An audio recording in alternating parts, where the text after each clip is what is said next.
I'm Natalie Waldberger. I'm an assistant professor in the Faculty of Art, and I'm now currently the chair of Contemporary Painting and Print Media. I spent a lot of time teaching in first year, and then recently I have been teaching, was hired in the figurative program here in the drawing and painting department. And I was working on a new specialization for the Faculty of Art called Life Studies, which is a specialization that focuses on the body and science, or art and science, multidisciplinary practices.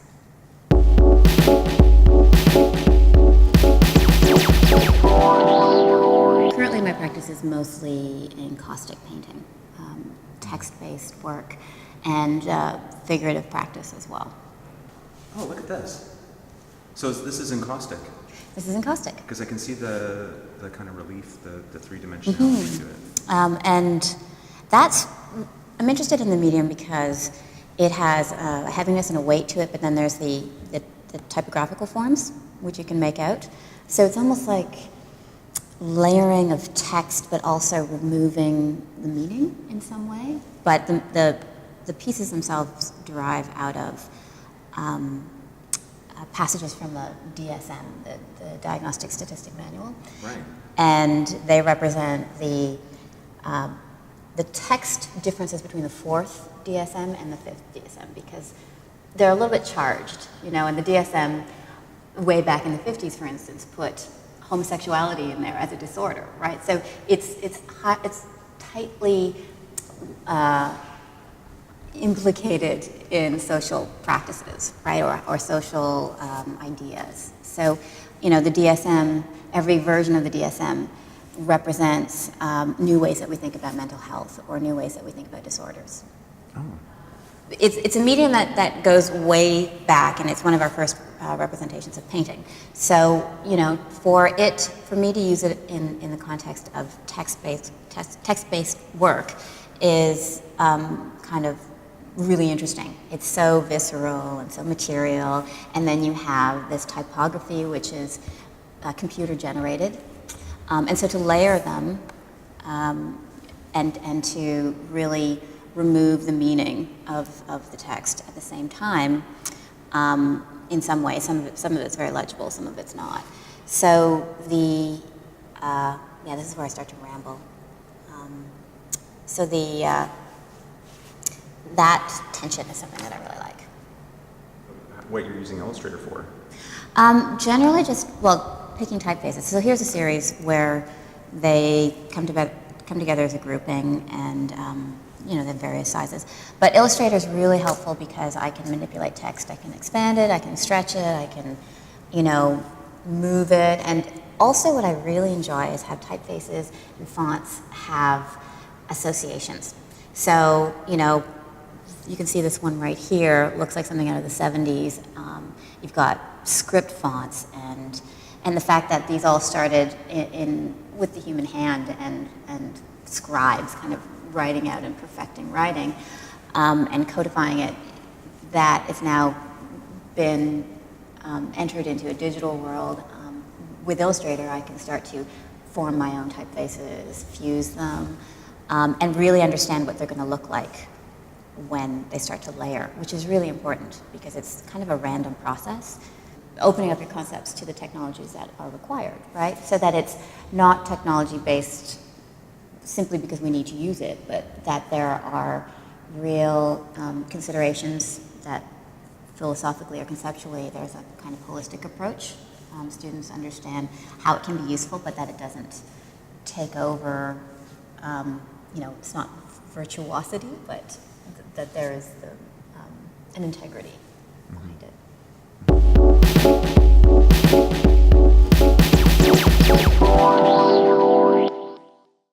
I had a goal last year that I was determined to use every single tab that I could possibly use in Canvas, just to see how useful it was for the students, first of all, and to see what each of these options in Canvas would allow, and to see how often they used it. It was kind of like my little test They were my guinea pigs for 1 year. And students really took to it. They didn't participate in the wiki as much as I would have liked, but one of my favorite uses for Canvas is the discussion area. And one of the things that it's difficult for them to kind of get around at first, but last year I taught a studio seminar, and I used a model that I've used quite a bit in the past.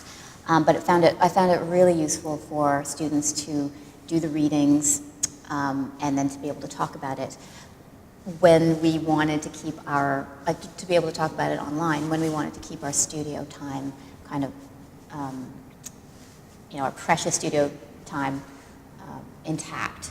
So what I did was for every reading, I asked each student to, at a very minimum, ask a question about the reading, respond to someone else's question, and then reply to a response, right? And so I thought that's kind of the least they can do to demonstrate that they've read the reading, that they're participating in a discussion, and that they're thinking about what they're reading and applying it to the course content.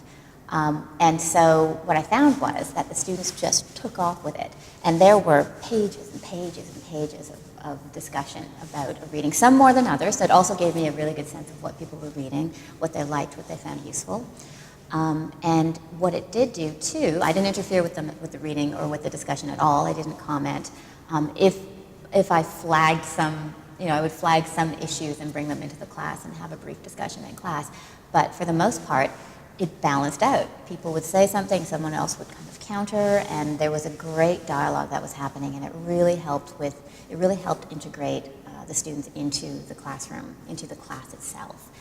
They all arrived, critiques were so much better because they had already this history of a dialogue with their fellow students, and it was really an effective way to use Canvas, I thought.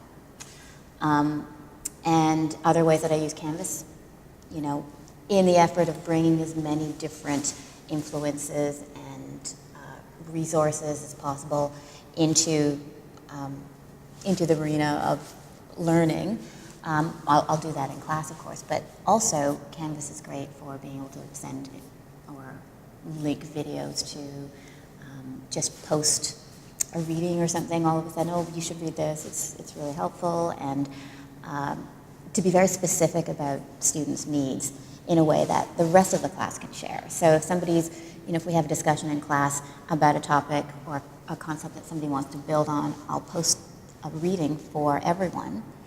They can choose to read it or not, but then the discussion becomes broader. Students feel like they can participate. It's mostly about community building, I find.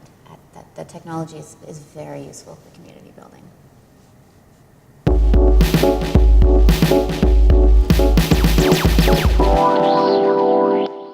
This course is Metafigure, the body in paint, and it was one that it was offered as a studio seminar, a straightforward studio seminar, and now it will be a hybrid course. So the way I'm building it, the curriculum for it right now and the content, the hybrid model is really interesting because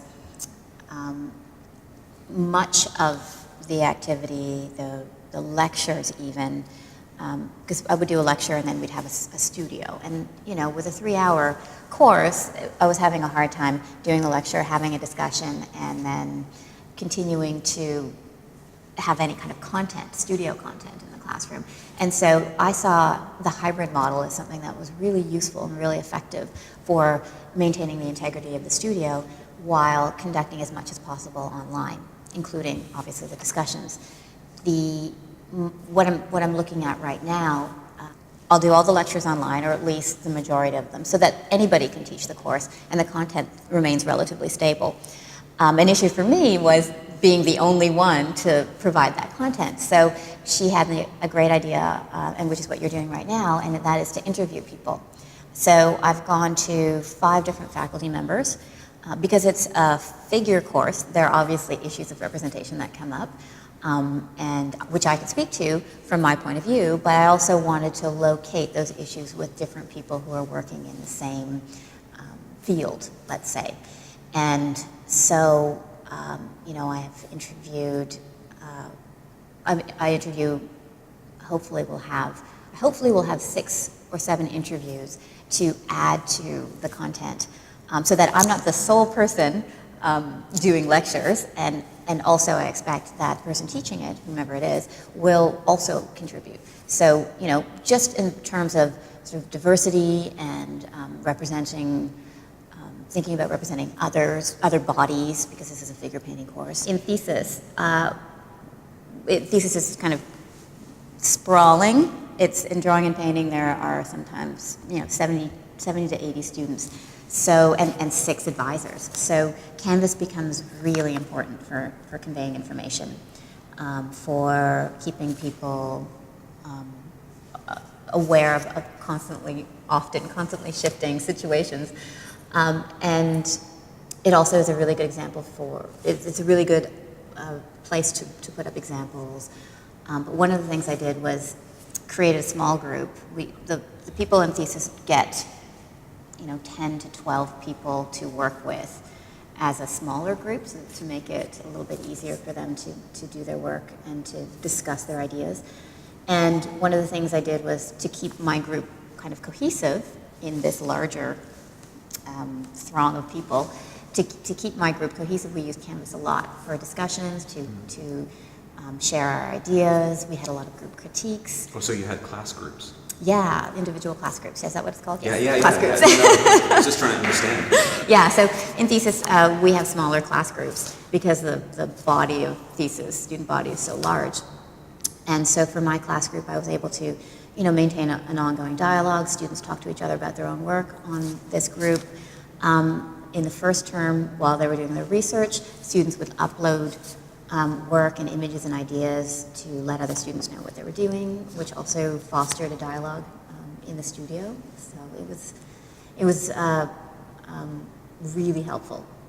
We also podcast all of the lectures, because we would have a lot of visiting artists come in.